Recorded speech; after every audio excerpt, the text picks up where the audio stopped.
July? Oh, July 10th. July 10th. Okay.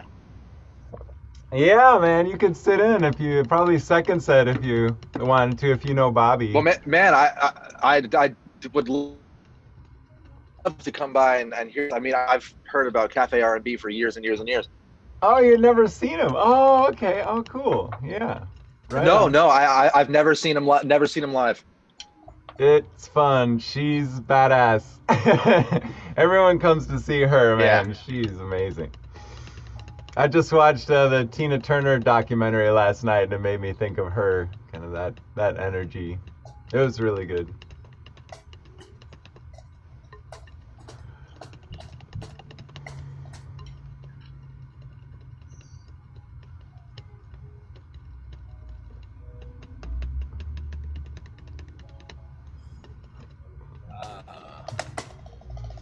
All right, guys, we're just giving some time for the late bloomers to come in. Um, you know what?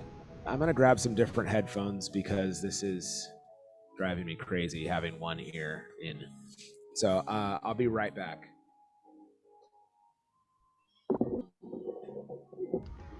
So, Sam, if you're playing a song at different tempos, that automatically affects the rate of your breath, I would think. Yeah? And man, that's amazing. Do you Oh, feel like without a doubt. yeah. Yeah, so do you feel like certain melodies that have less space for breath automatically give you a higher sort of emotional calibration, because I mean the your breath rate affects your heart rate. Well, I think there's a connection between breath rate, heart rate, and tempo. Because when you're playing something that's on a slower, that has a slower tempo, you take more frequent breaths. So it's not like, oh, Yeah. I have to make this last all the way through to the end because that's where the it would be if it was fast. It's okay. I'm playing it at this tempo. So how do I separate this into phrases that are coherent without completely running out of breath? Yeah. That being said, you can also, at a slow tempo, really, really dig into a single note and use more breath on a single note than you might be able to at a faster tempo. Just kind of in a way that a singer can lay on a real heavy note during a ballad, and just you feel it reverberate everywhere. It's the same kind of thing. It's your breath kind of expanding to fill the space that it's being allowed to Yeah. within the context.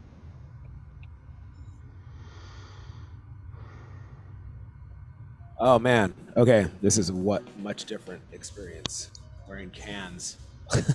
Yeah, if it's in So one ear, it kind of like you get off balance. It's yeah, it fucks with you. Exactly. it's Corey in the studio. Yeah, I've used my in ears for over a year, just every day, like and like this setting, and man, putting these on, it's just different. It's still cool though, but I got to figure this in ear situation out, man. It's like I've never. It's yeah. It's I need to get this fixed, or I need to get new in ears. All right, guys. So welcome again, as usual. Welcome to Friday's Chops and Coffee. Those of you guys streaming with us, welcome, welcome, welcome. Thank you guys for joining today.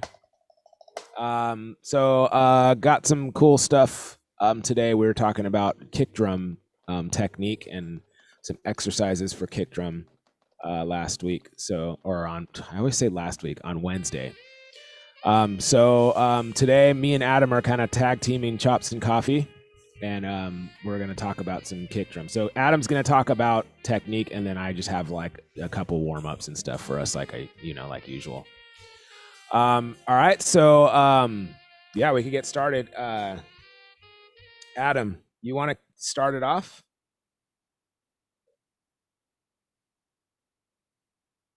or do you want to do a warm up first? I think you're muted.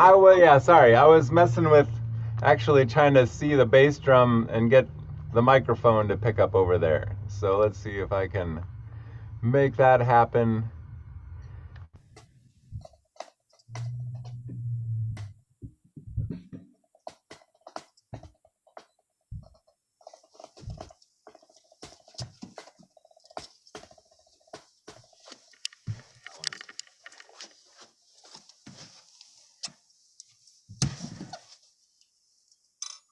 Immersive. Whoa. Choose immersive view. Hold on a second. I gotta see this. Oh boy. Okay, well, not gonna do that. We're gonna do speaker. Immersive view. There we go. All right, can you hear me? Yeah, you're a little bit quieter, but we can hear you. Yeah, okay. So the bass drum's probably gonna be super fucking loud, but I'm gonna be quiet. But Okay. this is the gist. Oh shoot, a little block. Do you need to be co-host too? Sorry, I forgot to ask you. Well, no, I think if I can just proceed from here. Okay. Cool. I do need to figure this multicam streaming thing out, like you have, but for now, I'll go this way. Okay, so the general gist is it's based in grounding. So, and your nervous system is super happy when your heels are on the ground. Anything that's like this is a defensive maneuver in the legs preparing you to escape a threatening situation. That's how our 5 million year old nervous system reacts whenever we kind of are here. And so it's just always good to reconnect with the earth, even if it's only for a split second. So the goal of this bass drum exercise is to always cheat a little time with the heel on the ground whenever possible. So a good way to do that, you get the heel up like about an inch off the floor and feel that air underneath your foot and just kind of swivel it back and forth and just like know that you have the capability to be level with the earth without touching it. And so you kind of sit on the pedal and swivel back and forth. Now creep your foot up the pedal, kind of sit a little bit forward on the drum throne, and the left foot heel should be on the ground. And start creeping up the pedal, keep the left, all the way to the leg is on the ball of the foot. Like your leg is completely relaxed as you do this. And you just keep creeping it up the pedal until the beater just barely touches the head, and then drop the heel. And so figure out where that, it might take you a few times to really relax the leg. The hardest part of this exercise is to have the leg relaxed as you move the ball of the foot up the board. So I'm just going to do it again. So for me, with my particular ergonomics and body, this is what happens with this spring, you know, tension on the pedal, all these variables. I'm creeping my foot up the pedal, making sure no muscles are being engaged in the thigh, no muscles are being engaged in the calf, just enough strength in the leg to move the foot up and then rest right about there.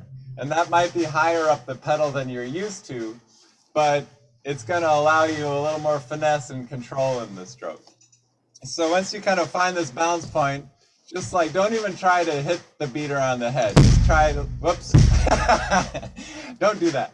So yeah, just try to get a motion with the heel dropping and see what happens with the ball of the pedal. Like don't try to hit the head. Just like lift the heel up and drop your leg and see what kind of motion you even get, if any.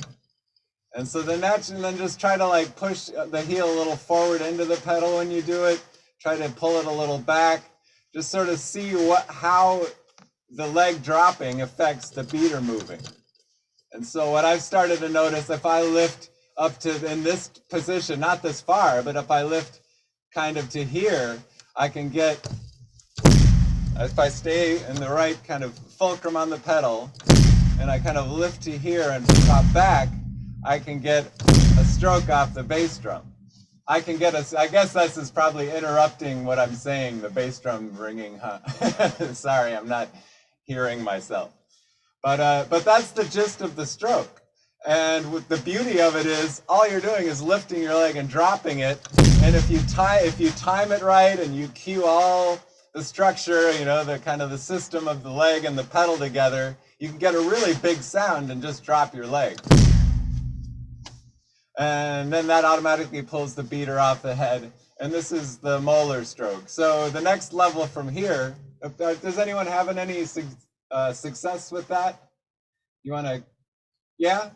Yeah, okay, because this, I mean, it's even if you can just get the beater to move in any kind of consistent way, you're already like moving ahead with the technique. And then the next level is to get it to a point where you can keep the ball of the foot connected to the pedal, lift kind of in this motion, and then drop.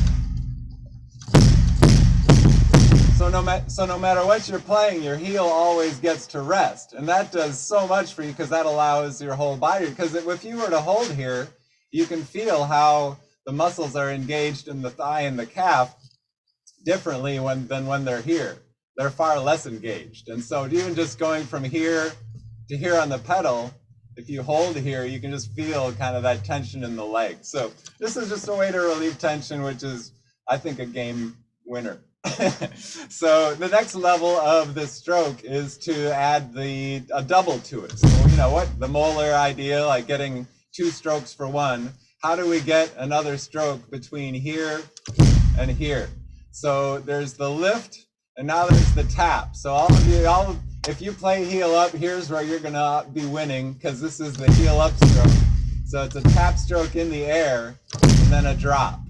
So lift, tap, drop, lift, tap, drop, lift, tap, drop, lift, tap, drop, lift, tap, drop, lift, tap, lift, tap. So it's lift, tap, drop is the idea. And so lift is the rest, tap, drop. And so you can, it makes a nice shuffle groove. Oh man, for sambas, it's great. In sambas, it gives you that little breath of air in between the stroke to drop your ankle and relax the leg.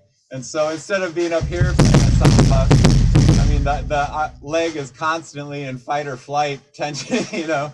If this way you get that little breath along, you know, the stroke. I don't know if I can play a samba.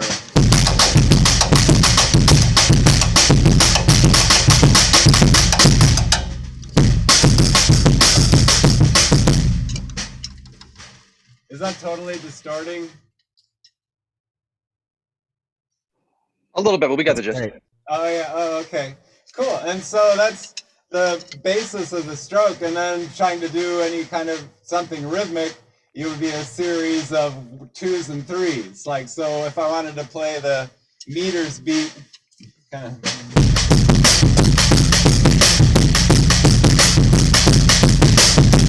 I would think lift, so the downstroke would be 1 lift, tap stroke, lift, tap stroke, lift, down, lift, down. And so anyway, that's the series. It'd be like lift, be drop, lift, tap, drop, lift, tap, drop, lift, drop. That's the series of it. And it sounds super complicated right now, but once you get the 1 or the 2s and the 3s, you can play so much cool shit on bass drum, and you get to drop that heel in between each of those rests, which, especially if you can keep the heel planted in your left foot, that gives you a real centered, balanced approach to the kit. You're getting multiple strokes out of the foot with just lifting and dropping your leg, and it's man, it feels awesome. And so, I mean, but of course, you know, as we do, we start off super, super slow, and we build it up. So first, you like just think lift, drop, lift, drop. And then if you can put a camera on it or a mirror would work, you know, kind of just see the mechanics of what's happening. Try to minimize the beater movement with the foot coming up so that it can stay in the same place. So you're kind of keeping that tension, and then try a stroke. And then once that's kind of happening, and you know how to get a stroke this way, then you go for the double. Lift, tap, lift, tap, lift. And it makes your doubles fast too. I mean, you kind of with each drop, and then for sambas it's nice.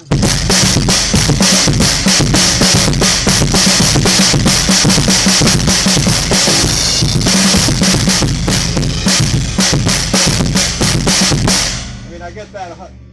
It feels like I'm getting a full cheap breath in between those 2 non-samba notes. So that's the gist of the technique. What was that, 10, 15 minutes? I should have been timing myself. Question for you guys. I've missed you all week. Oh, what's up, Brian? I feel like I've been out of the loop. With regards to the kick, I forget who uses double in here. I think Daryl, he's not here today.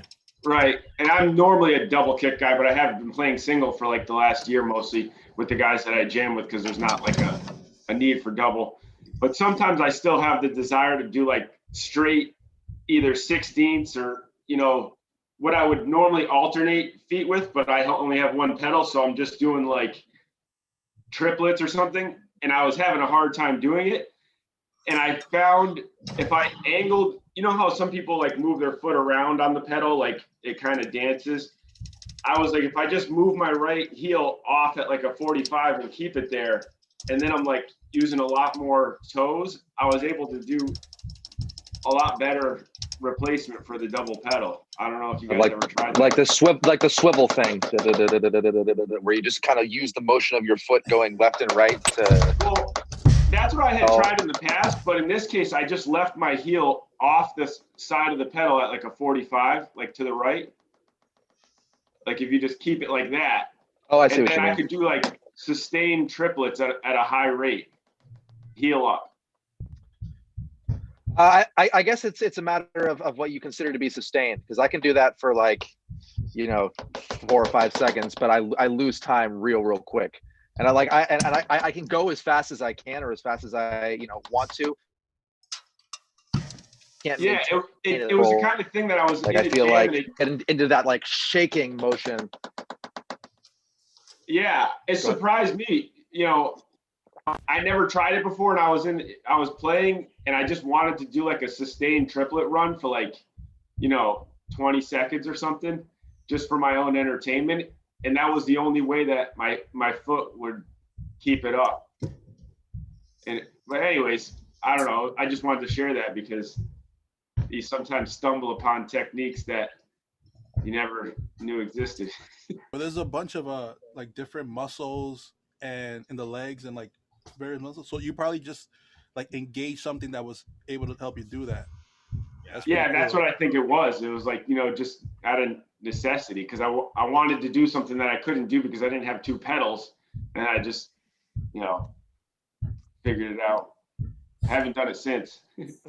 Adam, I was wondering, so as far as technique, this is this, like I was talking about Wednesday, the heel down, kind of pushing my foot kind of back toward, like my toes back towards me, is really difficult just because of my limited range of motion. But is it this similar technique? Like, I don't know if, like this kind of thing that you would do on your left foot. So like like I'm pushing my heel down to get that sound, but then I'm putting my toes down to close that hi-hat, Is that the kind of motion that we're talking about on the kick drum? Yeah, that's it. Okay, cool. Yeah, that's what it feels like to me. Like I said, it's really difficult, but for me anyways, but it's definitely something I haven't done. It's really cool. Yeah, with range go ahead. Oh, go ahead and finish your thought. I just have a separate question. Go ahead. Yeah. Just range of motion has everything to do with how you can play. You definitely have to adapt to what your body gives you. So. Yeah, that I didn't realize that I was making that, adaptation until this. And I was like, oh, I've kind of made do with what I can with what I have, and I'm thankful that I can play, efficiently like I do, like as far as my foot with limited range and all of that stuff. So I think with a little bit of work though, I can get back. It's cool. Yeah, anything you could do to possibly increase the range of motion without pain. That's all any of us can do. Yeah. Right. Yeah. Do you experience pain when you try to bring? So you're talking about this motion of bringing the foot exactly toes back towards the leg. That motion. That's what's limited. It's And is it painful? No, it just feels kind of weird, but it's like, it's not painful, but it's also like fatigue too. Like it depends on the day. Like it depends on if there's rain coming or if I went on a hike, or something the day before. So I can go on a hike and I can play drums regularly, like how I've been playing, but doing the heel down, toes up, toes down type of thing is a different story it's just for me though. I'm sure that And it's like I'm able to do it, but it's like it's just really foreign and different for me. So it's something. Yeah, that's I mean, special problems. We all have them, and I would suggest exploring whatever range of motion any at all in your foot. I mean, so a lot of what's controlling your foot is your nerves, and so there are surely nerves that just haven't gotten brain messages in a long time. And so the more you can kind of just move the foot around with some mobility exercises, maybe strengthen it a little bit, like with some ankle weights or whatever. I don't know how exactly that would work, but yeah, just working with the range of motion of the foot and trying to be able to increase it would vastly increase the potential of your bass drum technique. So my question for you guys is, how often do you change the tension of your bass drum pedal? Do you have a lighter, looser bass drum pedal, or do you generally keep it heavy so that every stroke is distinct? Because when I was first starting, I had a lot of trouble doing like single stroke like bass drum and setting my foot down on the pedal and not having it come back and hit the head again. So I tightened my bass drum pedal significantly to the point where, you know, every stroke I really have to I mean, it's like back here. So it's but I don't know if I'm working harder than I need to, or if what I'm doing is hit the free kind of bound bass drum pedal. How do you guys feel about that? I think it's all feel, but so for years and years and years, I like the light beater.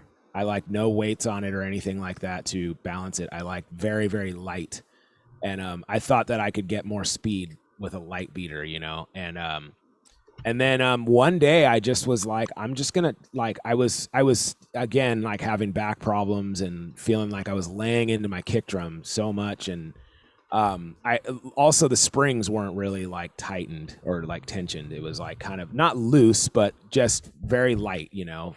And one day I was just like, you know, I sat in on somebody's drums or something, and the kick just felt so nice, and so I got a low boy beater like the standard one. And those are way heavier than their lightweight ones. I used that, and then I tightened the springs, and it was like a world of difference. So I like it's pretty standard. It's not like I've played some guys where their spring is like all the way stretched out, and it's just super. It's, you know, it's super quick, but it's like mine's kind of in between. And then when I went back to my light beater, I had to put I use the Iron Cobra Tama. So I had to put the counterweights on there and make it heavier so that I can get more force into my kick drum. And it's really important for my kick drum I want people to feel my kick drum when they're listening to me play. So that was something that I did. And I like a little bit of a heavier beater now. And I like, if it's not, I'll put some counterweights on there. And then I like my springs about a little bit medium, probably.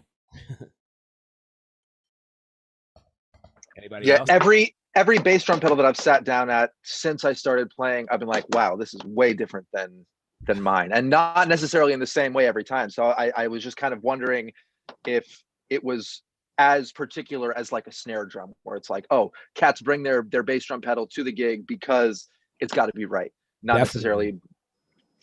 That's definitely the case.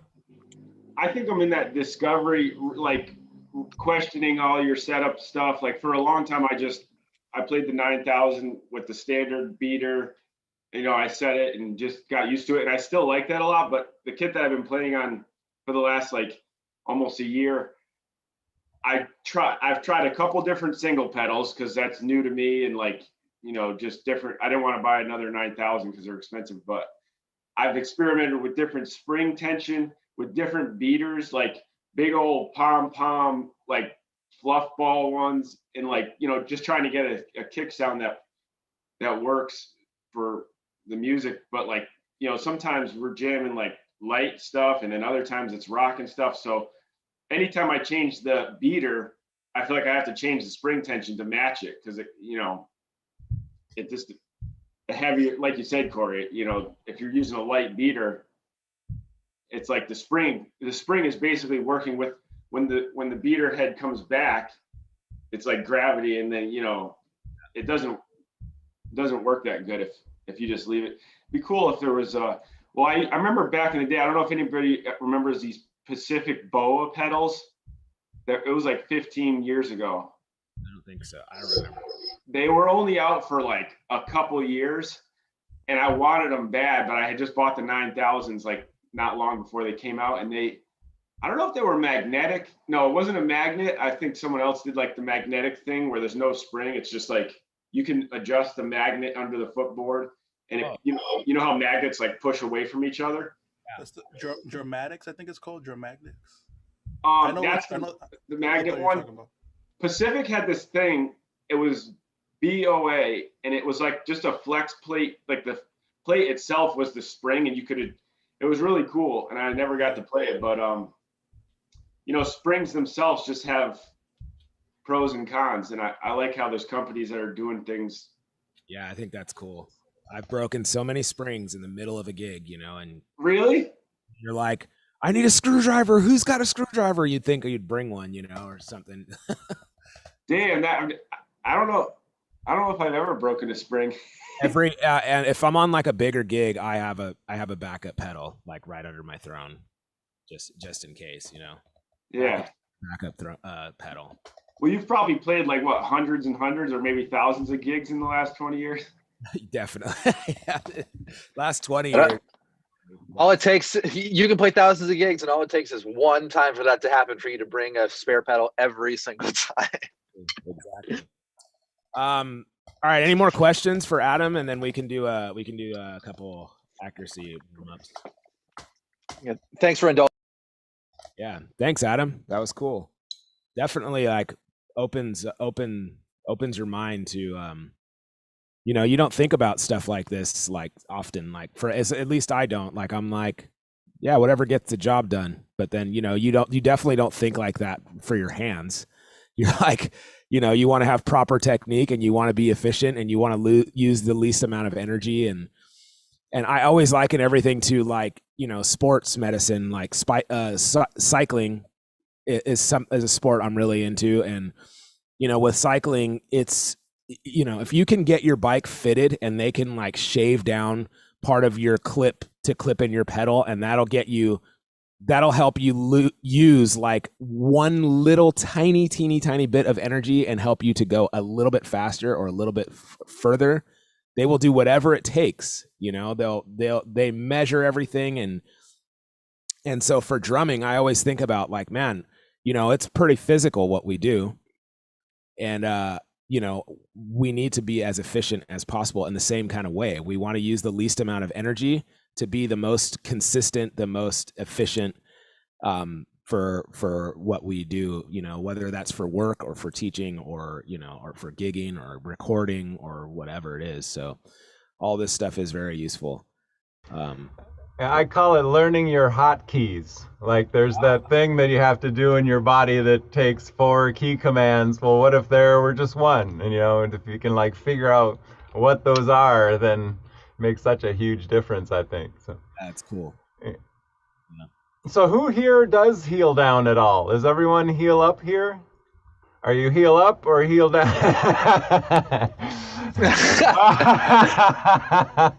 I mostly do heel like just heel down, kind of like the traditional jazz thing. I'm just used to that. And when I was younger, I did do heel up a lot, playing in rock bands and stuff like that. Still do it every once in a while. Yeah, if I'm feathering the kick drum, I've been told I'll do heel down. Yeah, I've been told to learn both. I've been told that both are necessary parts of the toolkit, and that you have to be able to do heel up in certain situations and heel down in other situations. But I'd say primarily I'm heel down. Yeah, because the funny thing is, for me, this seems like such a hack way to play the bass drum, because you're ultimately not having to learn heel up or heel down. You kind of get them both in one shot. And so whenever I play quiet, I just keep the heel like really close, but I still keep air there. And when I'm playing loud, I just lift the heel up more. And so I feel like it's a bass drum hotkey. Yeah, it's like kind of the amplitude of the heel dictates the amplitude of the volume for me. And so going from a jazz gig to a rock gig, all I do is I use the same pedal, but I just the height of my heel between strokes. I Is like your the. beater Oh, go ahead. is your beater off the head or on the head more? Like when you're not actually playing a note. Oh, it only for impact. It always bounces back immediately after impact. I've never believed in like choking drums unless maybe like timbales or certain like effects. But I mean, I definitely feel like you want to rebound. So yeah, the beater always rebounds, full rebound. Yeah, I agree. I mean, I know some guys are like bury the beater, just stuff it in there. I've heard that before. That's kind of how I am. I like the sound of choking the kick drum. A lot of like reggae and stuff like that. You're not trying to get that John Bonham like really sustaining kick drum sound. So I kind of like that, and that feels really comfortable for me. And then that to me is something that what you were saying about resting your leg and being grounded in between like strokes. I'm relaxing my leg so that I don't, but it's up against the beater. So I don't, maybe it's just years of playing that is, it's become comfortable, but that could be the problem of the reason for my lower back pain. That's one of the crutches of electric drums that I'm gonna have to reckon with one day. Is that it doesn't matter if you bury the beater or not, because it's gonna sound the same. There's going to be a lot of problems like that for you if you're only playing electric drums. There's a lot of dynamic issues. I'm terrified. I'm absolutely terrified. Like cymbal dynamics and where you're hitting your cymbal. Oh no! Yeah, I know. And yeah, it's funny because at the same time, all of those new variables are exposed to me, but now all of those new variables are open to me as well. So things that I couldn't do, like trying to play like a cool groove on the hi-hat where you go shank tip, doesn't work in the same way unless you like really are side, top, side, top. Like you have to be incredibly precise with it. But if you're just playing on a hi-hat and you can, get your your kind of Mahler thing going there. So I'm both excited and terrified to like make that jump.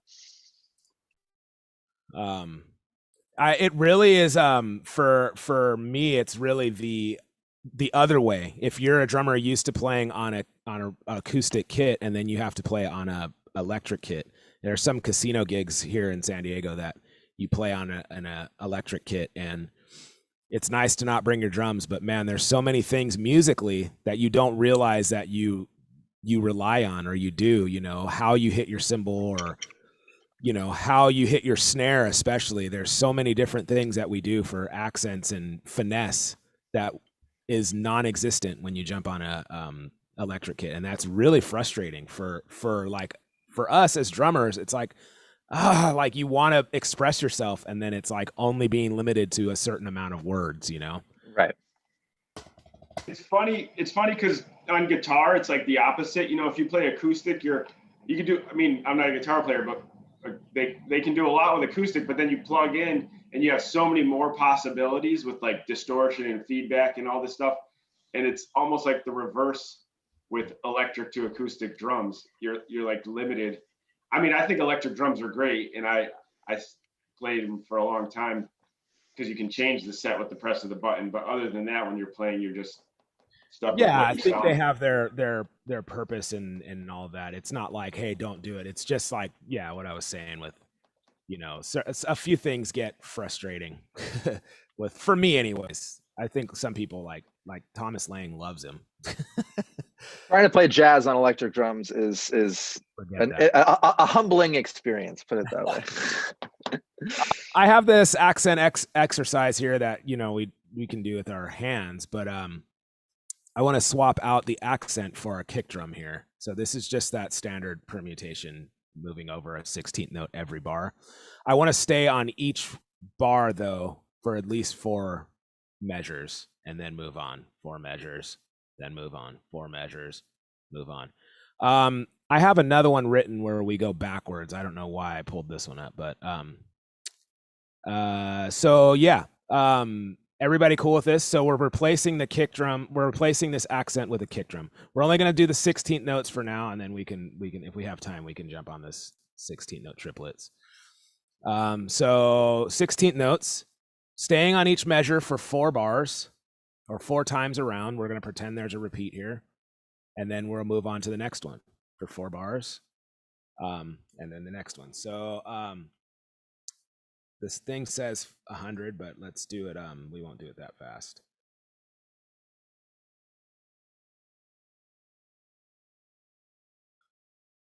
I wish I had a, well, yeah.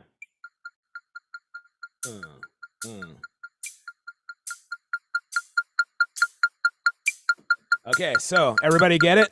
Everybody know what we're doing? And then let's repeat that. Let's repeat that a few times, like maybe 4 times, like repeat the whole thing. So 4 times each, repeating 4 times. Okay. All right, here we go. 1, 2, ready.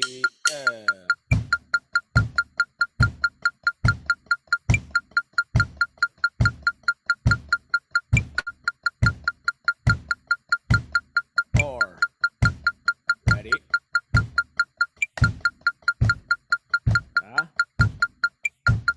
4.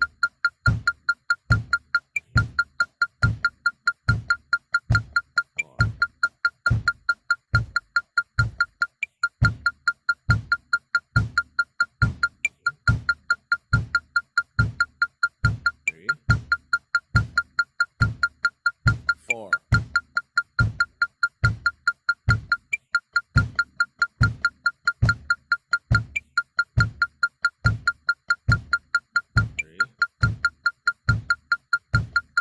4. Back at the top.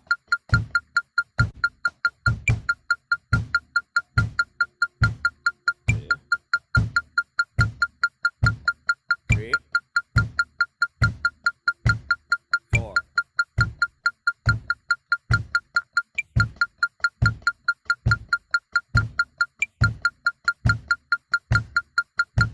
3, 4.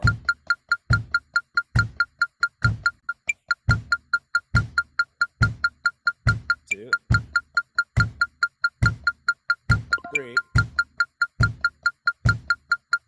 4.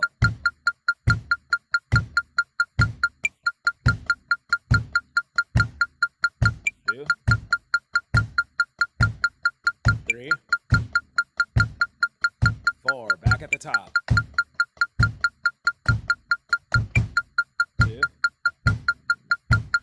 2, 3, 4.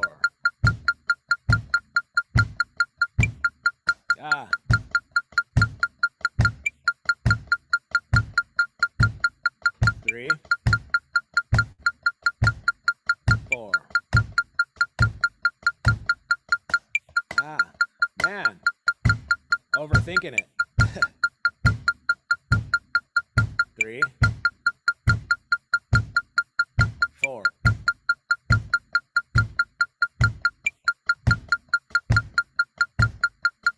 2, 3. Here's 4.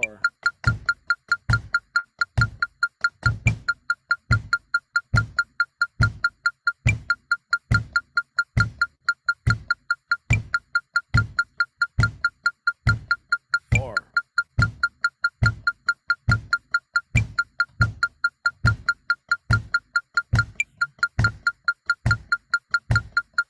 3,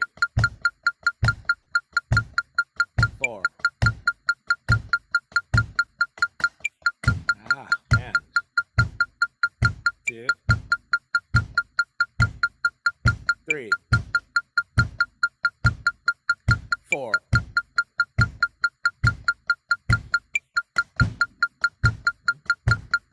2,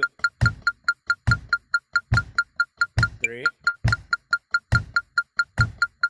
4. And stop. Was that 4 times around or was that 3?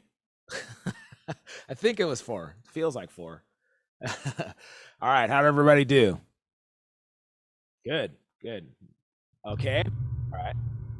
Yeah, it's that 1 to 2 that's the hardest. For what? You know, for me, it's the first measure to the second measure that's the hardest. I was like, Yeah. The first measure 1 to measure 2. Yeah, exactly. Yeah. That one's really hard for me. Yeah.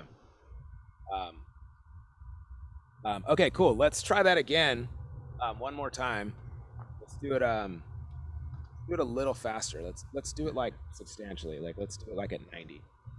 I don't know if anybody else like thinks of it this way, but like I was doing just kind of alternating between whether my bass drum was hitting with my right hand or my left hand, and that really helped me kind of stabilize where it was. Although if we weren't doing single stroke rolls, it wouldn't quite work that way.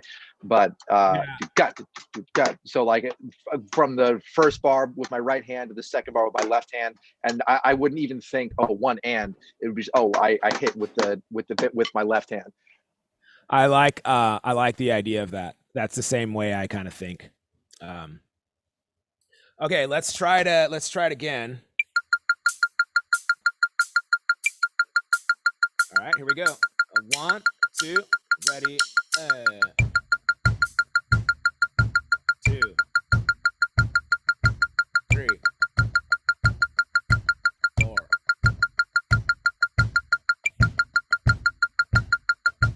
2, 3, 4.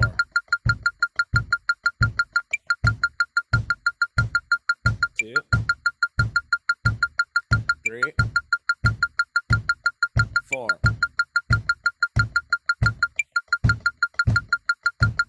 2, 3, 4.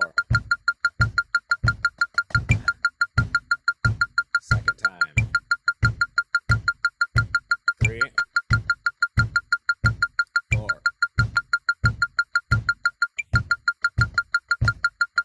2, 3, 4.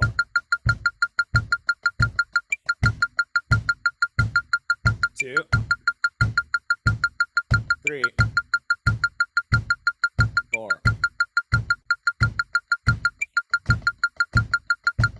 2, 3, 4.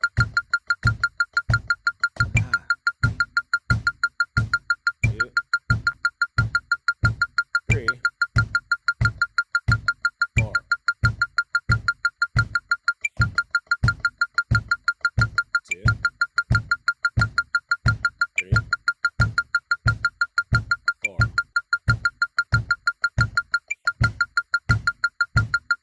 2, 3, 4.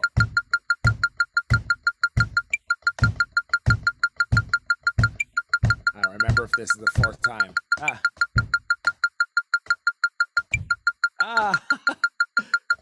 Let's go one more. Now I've lost it. 1, 2, 3. Sorry guys. 1 and a 2. I started talking too much.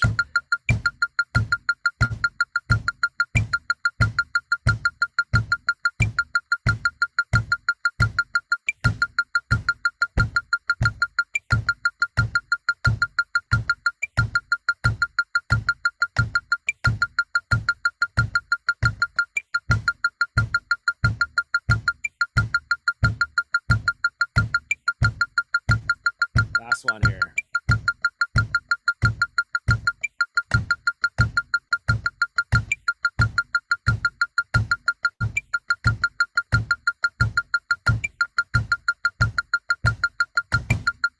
All right, cool. Sorry about that flub there. Okay, so yeah, that's really cool. Okay, so now let's do that same. Let's keep that same permutation on the kick drum, moving over every 4 bars, a 16th note. But this time, let's keep a 4/4, 2 and 4 on the snare and 8th notes on our hi hat, and then play that same kick drum pattern, but moving that over everyone. So like, 4 on the floor first, then.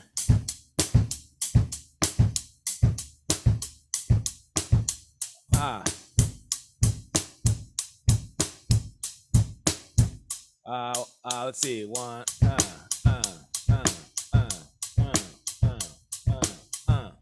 Okay. Let's see if I can even do that. I haven't practiced that, but that's cool. Let's go in the middle to 80.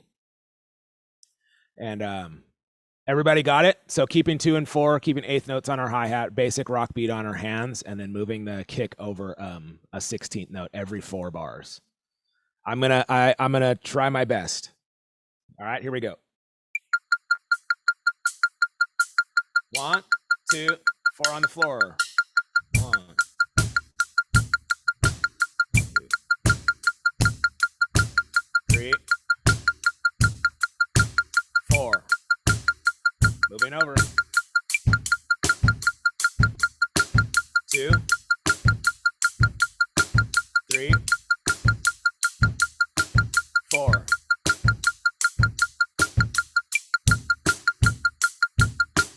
2, 3, 4.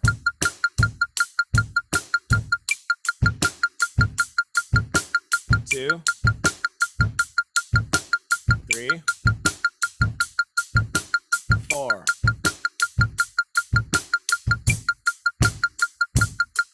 2,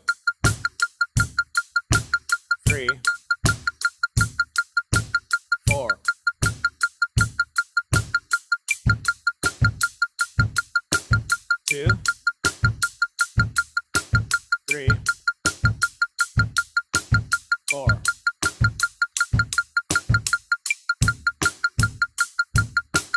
2, 3, 4. 2, 3, 4.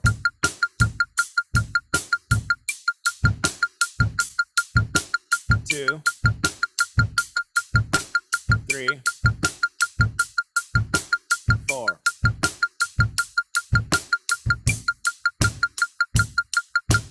2, 3, 4.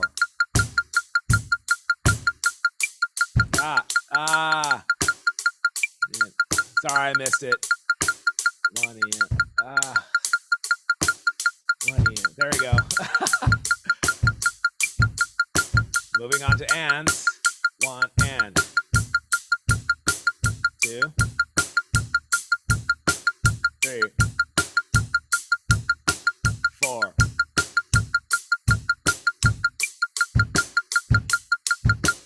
2, 3, 4. 2, 3, 2, 3, 4.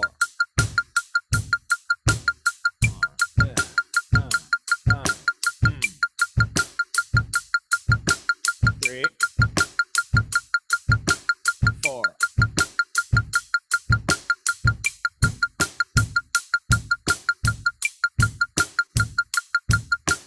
3, 4. Last one here.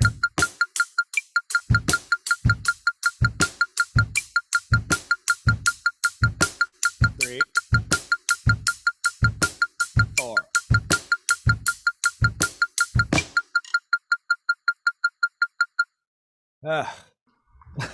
Hey, what do you say we do 1 and 2 repeated? Just repeating 1 and 2. That seems to be the hardest transition. Yeah, okay, so let me get that. 2, oops, 1, 2, 3, 4. 1, 2, 3, 4, and 1 Iana,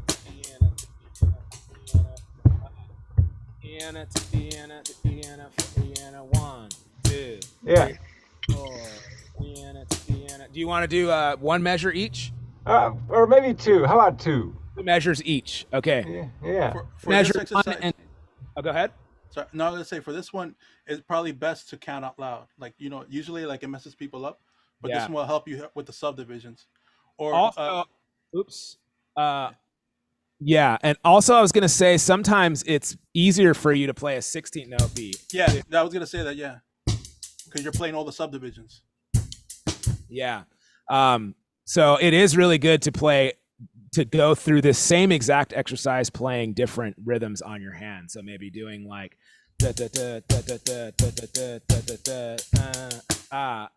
yeah, okay, I gotta see what I mean. And then the hardest one would be, which is pretty funny to me, quarter notes on the hi hat. You say that, yeah. Quarter notes. Yeah.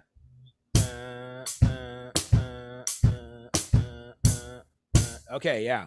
I use it when I had students. I used to use that so they could break out of the habit of playing, having their one side of their limb dependent on the foot and hand together. Exactly. Yeah. Very cool. Okay, let's repeat number 1 and number 2, 2 measures each this time, not 4. Just repeating number 1 and number 2. Here we go. 1, 2, ready, bang.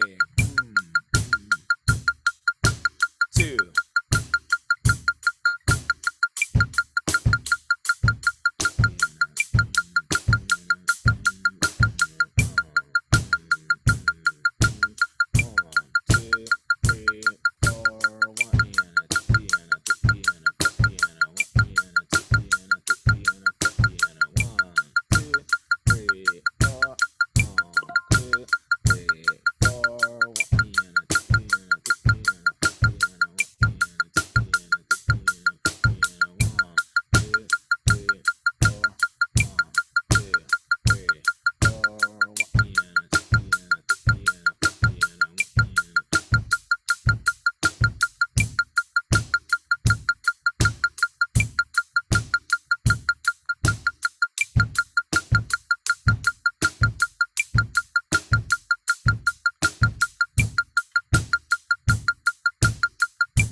Keep it going.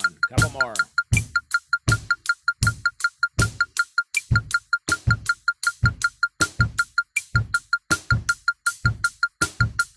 Remember to breathe.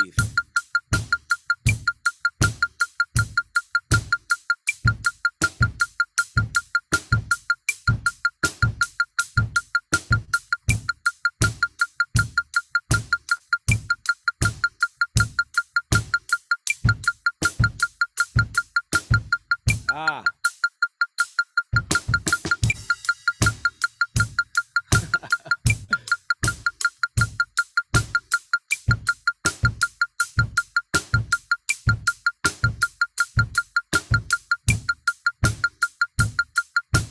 Last couple here.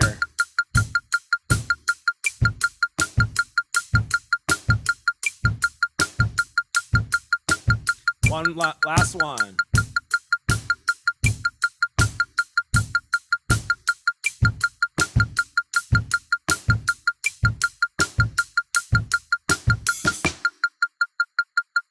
I absolutely love that. That is so cool. This the drum mantra stuff, man, that's really like, I mean, I just started. I'm only 3 days into the foundational book. And so I'm like kind of staying on the first warm up. And I want to like master all those different variations. If you guys haven't looked into it, you'll know what I'm saying, but it's basically like similar to this, just an accent pattern playing 16 notes on your hands, and it has a play along, and it's like you do it 8 times, and then you do it 4 times, then you do it 2 times, then you do it 1 time, then you do it 1 time again, each measure. And it is doing wonders for me. It's like already 3 days in, and it's just like, I love it, because it's not like the first warm up isn't super hard, but it keeps you focused. And man, it's really amazing, man. I did it at the beach yesterday. I was just like, this is a whole new level. So, yeah. But anyways, this kind of stuff, man, staying on something and being comfortable with just sitting on it for a while and making it feel right it's brilliant. Love it. It's something that I didn't do very often before. Be like, I got it, moving on. It's like, you don't want to do that. Yeah, I love how it teaches flow state, that point where you're comfortable enough to feel good, but uncomfortable enough to not, to feel challenged and focused and not be thinking about what you're doing tomorrow and all that shit. Every single time, I was talking to Rich about that.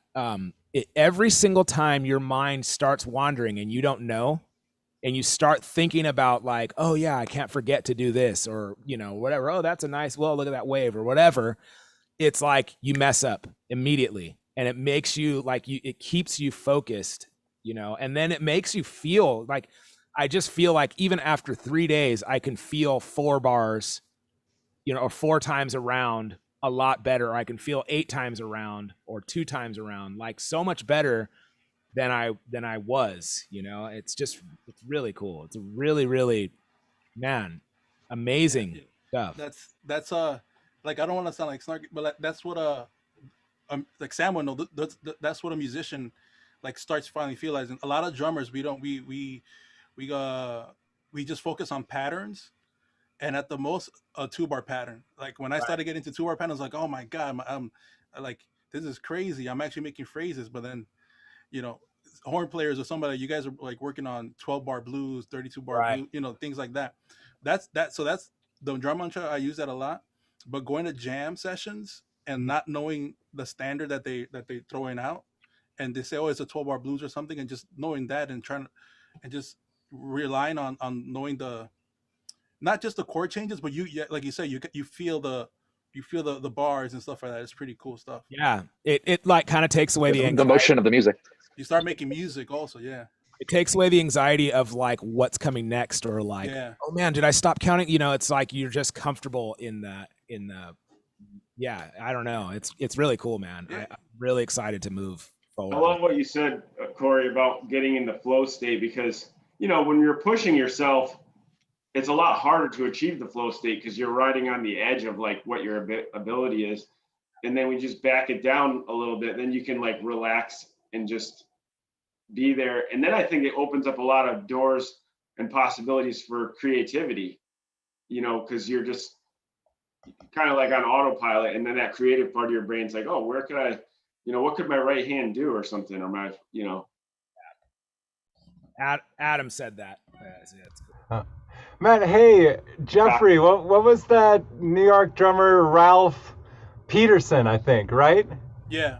Yeah, man, I'll never forget listening to Ari's lessons with Ralph Peterson, where Ari would play drums, Ralph would play trumpet. Yes. And they would play standards together. I was listening to these recordings of his rehearsal, and Ralph would just stop playing, go, ah! And what that meant was that Ari went into a pattern. He was like, man, you're not listening to the phrase. If you're listening to the phrase, you're not going to play all that shit. And I remember just like, holy fuck. So Ralph, anytime he would hear Ari like go to this is like, whatever, 20 years ago. And then Ari would be like, man, he can tell every time I go into like, ooh, there's this lick I want to play. Ralph would like stop playing and like yell at him. Ralph Peterson, like, Carl Allen, what is it? Kenny Washington, all these guys, like when they teach drums, they'll tell you, go learn the tune. And then you'll be like, yeah, I learned the tune. They're like, no, that's not you're not learning the song. They'll tell you, learn the melody, learn this, learn that, learn the, you know, is it a coda? Do they have a bridge?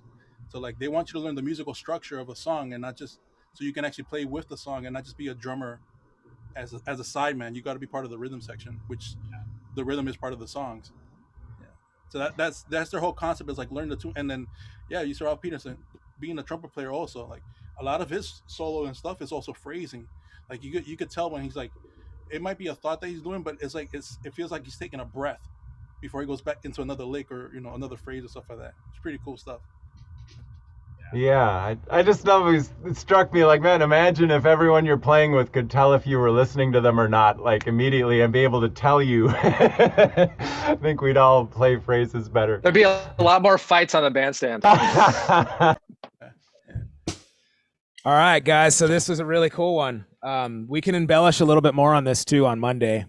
Maybe revisit this same exercise, and I'm interested to know. Like, I have a gig this weekend, and I'm interested to see how I do with my heel down a little bit more, instead of always like, you know, 4 hours heel up, you know, and wondering why my lower back is so sore at the end of the night. So very cool stuff. Thanks again, Adam, and thank you guys. It was really fun, really cool. Yeah, thank you, everyone. This is great. Yeah. Anytime any of you guys want to do something similar like we did today, please. This is an open platform, so any of you guys are you're all capable and accomplished drummers in our own ways, and so if you ever want to share something or present something or work on something, please don't hesitate. All right, guys. So I hope everyone has a great weekend, and then we'll see everybody on Monday. Yeah. Don't forget, Chops and Coffee merch is live and up. It's all up there on the Drum Brigade website. Link in the bio of Instagram, all that stuff. So check it out. I still have to make some more designs, so I'll do that when I get a chance. I won't be able to do it this weekend, but yeah, la-di-da-di-da. All right, guys. Have a great weekend, and I'll see you all on Monday. Thanks a lot.